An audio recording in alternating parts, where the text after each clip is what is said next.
Farg'ona imkoniyati cheklangan shaxslar uchun ixtisoslashtirilgan maxsus texnikumda bitiruvchilar uchun tantanali diplom topshirish marosimi bo'lib o'tdi. Bu nafaqat bir bosqich yakuni, balki mustaqil hayot sari dadil qadamlarga yo'l ochuvchi tarixiy kun bo'ldi. Bayram tadbirida Farg'ona, Andijon, Namangan viloyatlaridan 350 nafar o'quvchi 7 yo'nalishda ta'lim olib kelayotgan bo'lsa, ulardan 156 nafari texnikumni muvaffaqiyatli tamomlab hayotdagi yangi sahifalarni ochishdi. Bu yerda bilimli, malakali ustozlarning qo'lida ta'lim oldim. Chevarchilik yo'nalishi bo'yicha, dizaynerlik yo'nalishi bo'yicha o'zimga kerakli bo'lgan bilimlarni oldim. Bu yerdagi shart-sharoitlar hammasi menga yoqdi.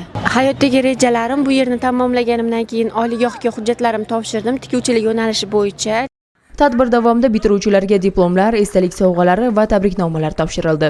Osmonga uchirilgan oq kabutarlar esa orzular, ozodlik va pok niyatlar ramziga aylandi. Ta'kidlash joizki, bu galgi bitiruvchilar orasida turli respublika hamda viloyat tanlovlarida faxrli o'rinlarni egallagan ijodkor, innovatsion fikrlovchi va sport sohasida yutuqlarga erishgan yoshlar talaygina.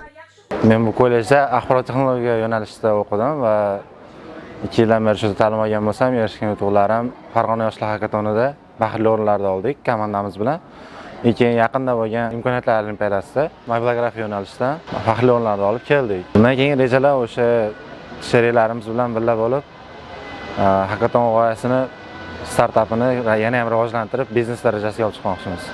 Davlatimizning ijtimoiy himoya siyosati doirasida nogironligi bo'lgan yoshlarni qo'llab-quvvatlash, ularni jamiyat hayotiga faol jalb qilish maqsadida mahalliy ish beruvchilar bilan mehnat shartnomalari tuzilib, yarmarkalar ham tashkil etildi. Natijada ko'plab yigit-qizlar o'zlari orzu qilgan kasb yo'nalishlari bo'yicha ishga joylashdilar. Ushbu tadbir bilim, ishonch va imkoniyatlar orqali barqaror kelajak sari dadil odimlayotgan yosh avlodga e'tiborning bir ko'rinishi bo'ldi.